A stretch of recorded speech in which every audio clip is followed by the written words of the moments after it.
이번 시간에 배워볼 것은 근사값에 대한 단원인데요. 오늘 배워볼 학습 목표는 첫 번째, 근사값의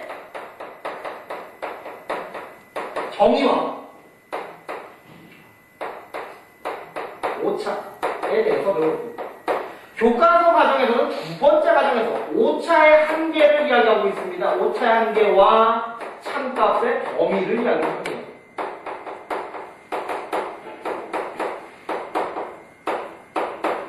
자, 선생님은 교육 과정에 맞지 않더라도 맨 처음에 근사값과 오차를 배우면 그 다음으로는 참값의 범위로 갔다가 그 참값의 범위에 의해서 결정되는 오차의 한계를 배워보려고 합니다. 자, 이번 단원의 제목이 되는 근사값이라는 것은 무슨 뜻인가? 근사값이죠. 작년까지는, 재작년까지 2010년까지는 원래는 근사값이었답니다. 이게 무슨 뜻이냐면, 자, 근자는 가깝다라는 뜻의 한자어라는 얘기지. 결국에는 우리 시력을 제거하면, 우리 어린애들 같은 경우는 다들 시력이 근시라고 이야기하죠. 근시는 가까운 게 잘 보이고 먼 것이 안 보인다. 그럼 먼 게 잘 보이는 사람도 있나요? 있죠. 할머니들 같은 경우는 어떤 물체를 볼 때 이렇게 본다는 얘기죠. 씨, 안 보여. 이렇게 본다는 얘기죠. 이것을 우리가 원시라고 했으니까 근과 원의 반대말에서 가까운 근자를 사용하고 있다. 근이라는 말 자체가 가깝다라는 한자어라는 얘기죠. 가까워요. 가깝다. 자, 그리고 상대적으로 4라는 말은 원래 4값이라고 얘기했죠. 얘는요, 우리가 비슷하다라는 뜻을 가지고 있더라라고 이야기했습니다. 자, 비슷하다라는 뜻을 가지고 있는데, 요게 2008년도부터는 4.2COC 들어가도 그냥 근사값이 된 것으로 기억하고 계시면 돼요. 최대값이 최대값이 됐듯이. 그죠? 최소값이 최소값이 됐듯이 최근사값도 근사값이 된 거라고 생각하시면 됩니다. 자, 그러면 근사값이라는 건 가깝거나 비슷한 값이다 라고 해서 결국에는 실제의 값을 대신할 수 있는 값, 가깝고 비슷하기 때문에 실제의 값을 그냥 대신할 수 있는 값이다. 대신하는 값 이라고 생각하시면 될 겁니다. 그러면 실제의 값은 뭘까요? 우리가 재보자면 본래의 값이다. 이건 이상적인 참값을 지정을 하는데요. 참값을 지정을 하는 건데 참값에는 우리 이상적인 약속값까지도 들어있어야 됩니다. 이상적인 약속의 값. 자, 이게 무슨 뜻인지는 선생님이 이따가 다시 한번 해볼게요. 자, 실제 값을 대신하는 근사값은요, 그 종류가 두 가지로 나눠지죠. 어떻게 나눠지냐면, 우리가 실제 값을 대신해서 두 가지로 나눠 쓰는 경우라는 것이, 실제로는 측정값이라고 하는 근사값과, 그리고 어림수라는 근사값을 사용을 하네요. 자, 측정값이라는 근사값은 뭐냐면, 기구나 도구를 이용해서 재어서 얻은 값이라는 얘기지. 정확하지 못합니다. 왜냐하면, 어떤 기구가 됐건 어떤 도구가 됐건 결국에는 채소 문금이라는 게 존재하는 거 아니겠습니까? 결론은 그 채소 문금에 끊어서 문제를 읽는 것이 근사값 중에서 측정값에 해당하는 말이다 라는 얘기예요. 그리고 상대적으로 어림수라는 것은 특정이 우리 전 인류의 60억 인구라고 이야기를 하네요. 그러면 정확하게 60억 인구가 되겠냐고. 지금 태어난 애들 다 집어넣어도 하고 상대적으로 지금 돌아가시는 분들한테 깨어있어 할 수는 없다는 얘기 아니겠습니까? 물론 엄청난 금액을 들이면 지금 현재 시각, 물론 오지가 있어서 좀 올라가긴 하는데 지금 현재 시각에 이 지구상에 살고 있는 그런 사람들의 이거는 다 구할 수는 있겠지만 실상은 그게 매번 꼭 필요하지는 않더라. 적당한 자리에서 반올림을 한 값이 어림수라는 얘기죠. 어림수는요, 사실은 때에 따라서 참값을 구할 수도 있는 값을 이야기합니다. 그러나 우리가 특정한 자리에서 반올림하여서 한 값이라는 얘기죠. 반올림한 값이다 라고 생각하시면 되겠네요. 자, 그렇다면 어떤 것이 근사값이고 어떤 것이 참값인지에 대해서 한번 얘기해 볼게요. 예를 들면 선생님의 키는 177cm다. 정말 정확할까? 조금이라도 잘하면 칼로 빼버리고 조금이라도 부족하면 깔창을 까면 됩니까? 실제로는 얘는 우리가 근사값이라고 생각하면 됩니다. 하지만 한 반에 임원이 우리 반 학생은요 38명이에요. 이렇게 이야기를 했을 때에 과연 우리 반에는 38명하고도 머리통 하나가 더 굴러 당기는데 그 38명만 세고 머리통 하나는 덜 센 걸까요? 그렇지는 않다. 이건 참값이라는 얘기죠. 요거는 우리가 헷갈리려 하지 않아요. 하지만 가끔씩 헷갈리는 건 어떤 거냐면요. 우리가 물건의 가격이 물건은 1,000원 이렇게 이야기를 합니다. 자, 1,000원이라고 얘기한 것은 어떻습니까? 내가 이상적으로 약속한 값이죠. 내 마음대로 받는 값이죠. 얘는 참값에 해당한다. 헷갈리면 안 되는 내용이고요. 또 있어요. 100m 달리기. 자, 이건 잰 건가요? 우리는 100m 달리기 할 때 100m를 뛰고 싶습니다.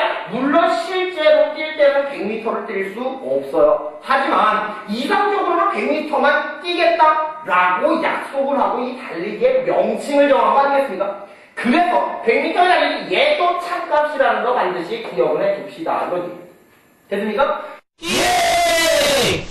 그럼 근사값은 실제 값을 대신하는 값이지만 정확하게는 실제 값과 같지 않을 수도 있겠네요. 그러면 근사값이 잘못된 겁니까? 실제 값이 잘못된 겁니까? 이런 생각을 해봐야 된다는 얘기죠.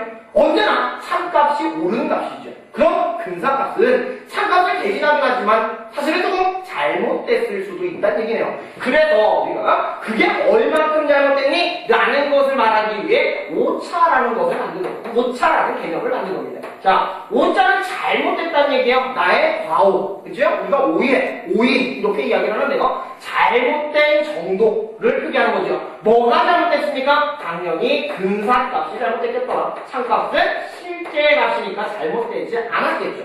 근사값이 기준으로 참값과 비교했을 때 참값과 차이나는 정도 잘못됐다는 얘기죠. 그런데 차이나는 정도를 뭐라고 한다? 우리는 오차라고 이야기를 해요. 그렇다면 언제나 근사값이 주어 부분에 있어야 됩니다. 왜 주어 부분에 있어야 되냐면 잘못된 게 참값이 아니라는 얘기죠. 방향을 가지고 있다는 얘기예요. 자, 어떤 방향이냐? 결국에는 오차라는 것은 근사값이 주어가 됐으니까 근사값이 잘못해서 또 잘못해서 자, 근사값이 참값과 차이나는 정도니까요. 근사값에서 참값을 뺀 결과로 온다는 얘기죠. 자, 근사값에서 참값을 빼면 우리는 오차의 크기를 알 수가 있다. 그렇다는 얘기는 방향을 가지고 있는 뺄셈 중요합니다. 방향이 없는 뺄셈이라면 우리가 그냥 차라고 이야기하는 대상은 늘상 큰 데서 작은 걸 빼는 게 맞겠지만 그죠?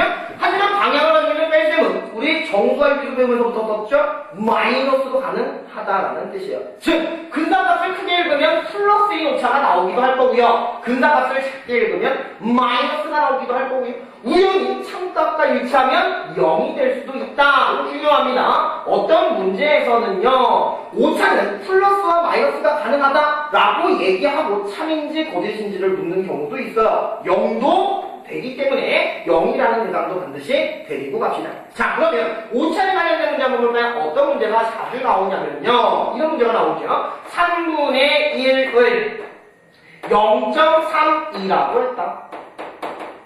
했을 때에 오차를 구하라. 자, 오차를 구하기 위해서는 반드시 참값이 근사값이 참값과 차이 나는 정도니까 뭐가 근사값인지 알고 뭐가 참값인지 알아야 뺄셈을 실시하겠죠. 3분의 1을 0.3이라고 읽었으면 뭐가 원래 수란 얘기야? 원래는 3분의 1이었다. 얘가 참값이었다는 얘기야. 그지? 자, 그런데 0.3이라고 읽은 거지? 왜? 정확하게 표현이 안 돼서 0.3333333 끝없잖아요? 그래서 0.32라고 읽었다면 얘가 뭐란 얘기예요? 근사값이라는 뜻이네요. 아하!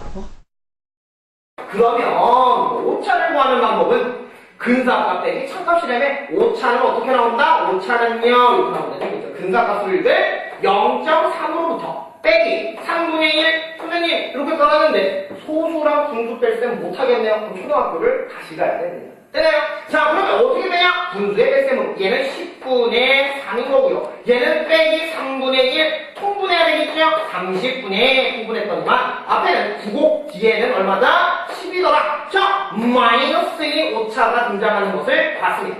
마이너스 30분의 1이 오차가 될 수 있다는 얘기죠. 자, 이것으로 우리는 근사값이 뭔지, 참값이 뭔지, 그리고 오차는 뭔가요? 구하는 방법은 어떻게 되나요? 이것까지 알아본 거죠. 자, 그렇다면 그 다음에 해야 되는 게 뭐냐면 오차의 한계인데 오차 한계가 그냥 외워지는 대상이 아니기에 선생님이 바로 참값의 범위, 원래 사실 그 다음 단원이죠. 참값의 범위부터를 먼저 설명을 한번 해보려고 합니다. 그게 뭐냐면요, 이런 얘기죠. 자, 참값의 범위, 어떨 때에 우리가 근사값을 읽는가? 참값의 범위 때 한번 알아봅시다. 알고 싶다.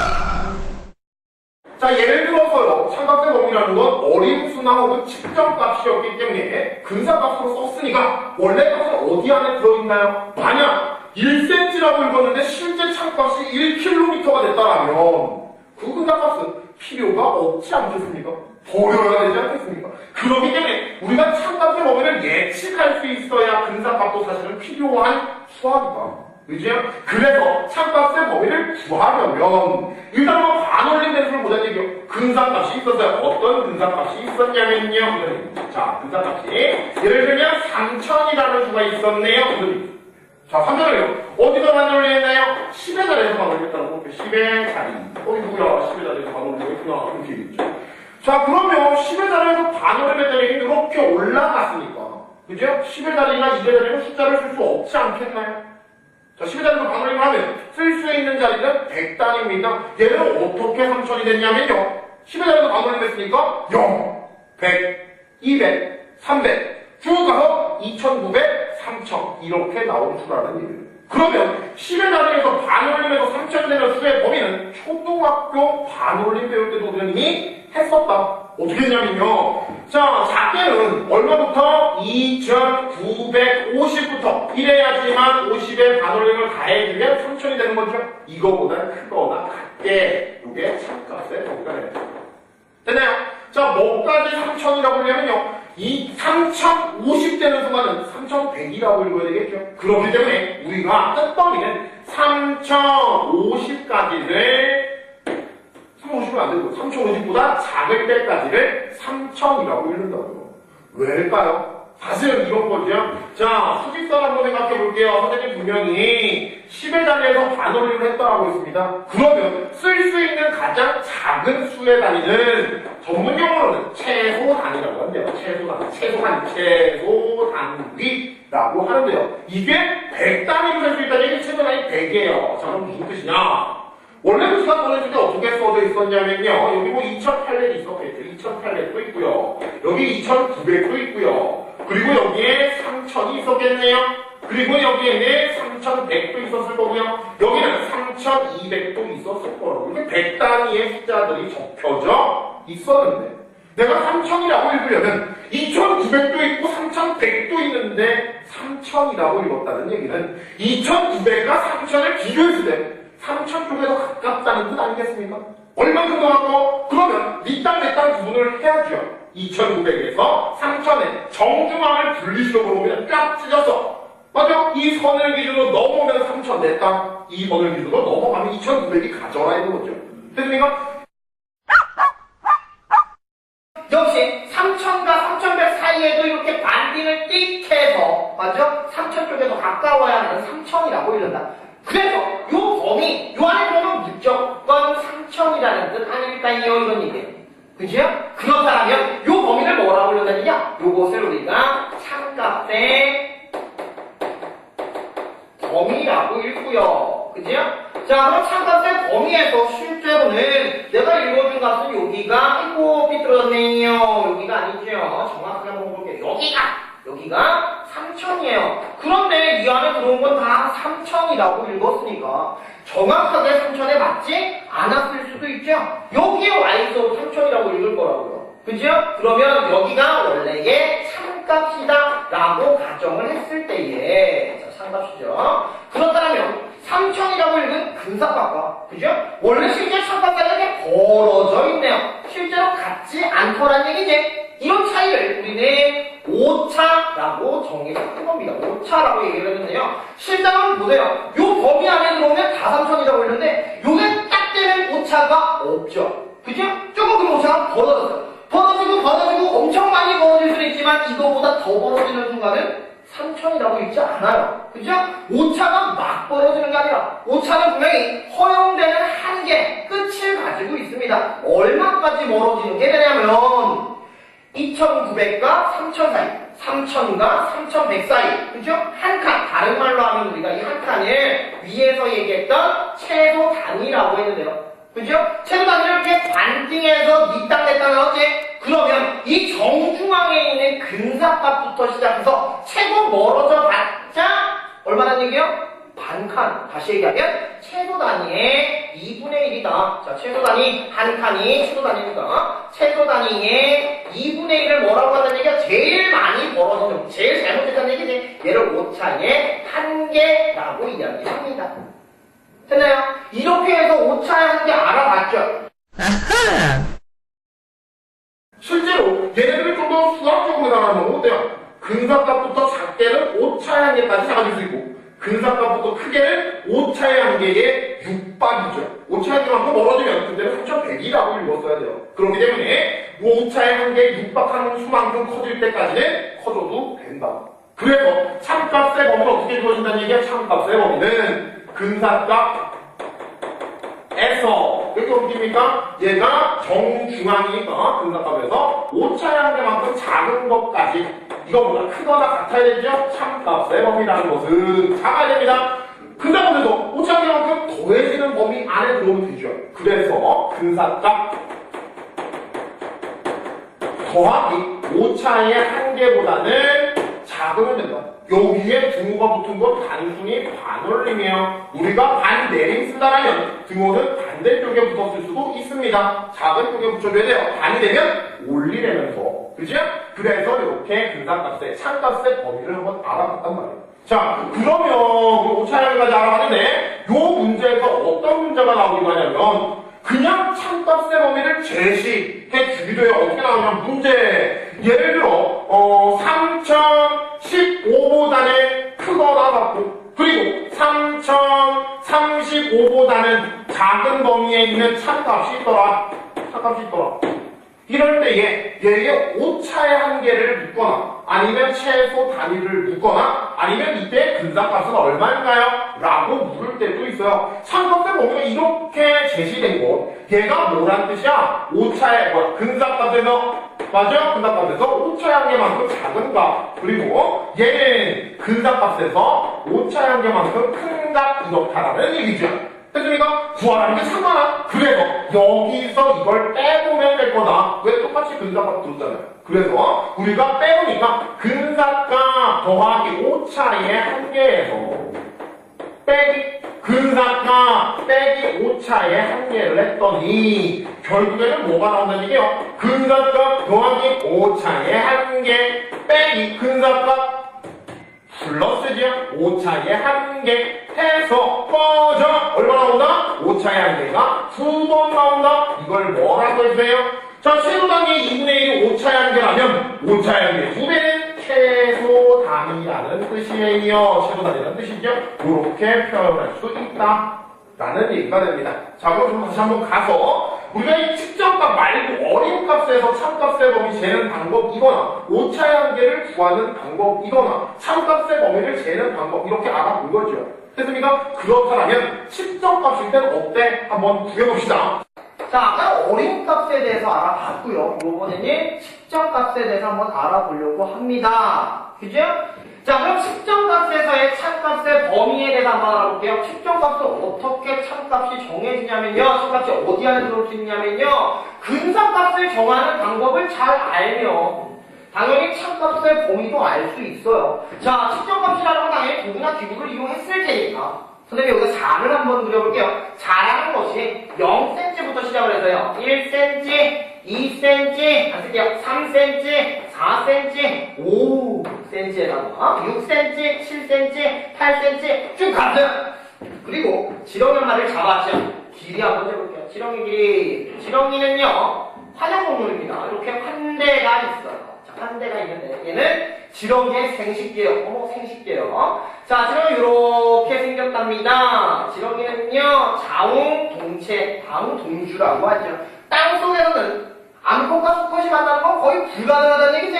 그러면 아무나 만나도 번식을 해야 된다는 얘기겠죠. 그래서 아예 한 몸에 남자도 여자도 다 있답니다. 단 유성 생식계이기 때문에 혼자서는 번식할 수 없어요. 뭔 소리를 하는지. 자, 그래서 얘의 길이를 쟀더니 자에 충실하게 돼야 됩니다. 자에. 지금 잰 길이는 몇 cm인가요? 6cm라고 이야기를 해야 돼요. 선생님, 6보다 조금 더 큰데 한 6.2cm? 이렇게 얘기해도 되는데 그건 우리가 실생활에서 쓸 때고요. 근사과 단원에서는 어쨌거나 측정값은 최소 단위의 한계에 도움을 받는 거 아니야? 끊어 읽어야 된다는 거지? 그래서 끊어 읽으려면 그냥 6cm에 가까우니까 6cm라고 읽어야 되잖아요. 됐나요? 그 6cm라고 읽은 이유가 뭐라고? 6cm에 제일 가깝다고. 얘는요, 한 칸이 1cm인 잡니다. 이걸 뭐라고 해요? 1cm인 자리요. 얘를 최소 눈금이라고 하지 않나요? 그죠? 얘 최소 눈금이라고 해요. 자, 근데 이 녀석이 왜 6cm가 됐냐면요. 5보다는 6에 더 가깝더라. 반띵. 역시 반띵이지. 그리고 7보다도 6에 더 가깝더라. 역시 반띵이야. 가깝다라는 개념. 결국엔 반으로 쪼개서 어느 쪽에 있느냐라는 걸 물어본 거지. 그러면 요 범위에 들었을 때 우리는 다 6cm라고 읽었다고. 그죠? 이 길이가 뭐야? 실제로는 5.5. 요 길이가 뭐예요? 실제로는 6.5. 그래서 이 사이에 들어오면, 사과도 이 사이에 들어오면 우리는 다 뭐라고 읽어? 6cm라고 읽죠. 그쵸? 자, 그런데 실제로 내가 6cm라고 읽어준 이 녀석, 요게 뭐예요? 근사값이 정확한 6cm입니다. 근사값. 자, 근사값이고요. 그리고 지렁이의 실제 길이, 이건 잘라버릴 수도 없고 이 사이를 실제를 재봤더니만 사실은 요만큼 차이가 난다고 그랬죠? 자, 이렇게 근사값과 참값의 차이를 일컫는 표현 우리는 오차라고 배웠습니다. 앞에서. 그죠? 자, 그래서 이 녀석이 오차라면, 자, 역시 어떻습니까? 오차가 최대한 커지더라도 반 칸 이상 커질 수는 없겠네요. 그죠? 한 칸을 반으로 쪼개서 어느 쪽이 더 가깝냐? 라고 물어본 거니까 반 칸 이상 차이 날 수 없다라는 이야기를 한 거죠. 그죠? 그래서 지금 봤더니만 이 반 칸이라는 개념, 최소 눈금 단위 1cm의 절반에 해당하더라. 그래서 측정값의 오차의 한계, 제일 크게 잘못될 때는 최소 눈금, 아까랑 똑같습니다. 최소 눈금의 반칸이더라, 2분의 1이더라 라고 이야기를 한 거예요. 제일 크게 차이 날 때. 그러면 요 참값의 범위 아까와 같죠? 결국에는 근사값 빼기 오차의 한계보다는 크거나, 그리고 근사값 더하기 오차의 한계보다는 작은, 이런 범위 안에 우리 참값이 늘상 존재해야 됩니다. 이렇게 들어와야지만 얘가 근사값으로서 인정받는 거지. 만약 이 범위를 벗어나면 수학적이지 않아요. 자, 오늘 해야 될 내용은 여기까지고요. 결국에는요, 근사값 단어는 수학적이지 않다라는 얘기죠. 수학적이지 않다라고 생각하면 안 돼요, 여러분들. 우리가 수학적인 건 어디까지나 이상적이기 때문에 실생활에서 응용하려면, 예를 들어서 인공위성을 쏘려면 무중력 공간까지 써야 돼요. 정확한 무중력의 중심 잴 수 없죠. 그렇기 때문에 근사값을 계산을 해서 허용되는 범위 안까지 쏘기 위해 노력을 하는 겁니다. 만약에 내가 그 근사값의 계산을 잘 못한다면 다시 지구로 인공위성이 떨어지거나 아니면 영영 멀리 가버리겠네요. 그래서 이번 단위 없이도 상당히 중요한 단원이다. 개념이 많이 어려워요. 열심히 노력해서 문제를 풀어야 됩니다.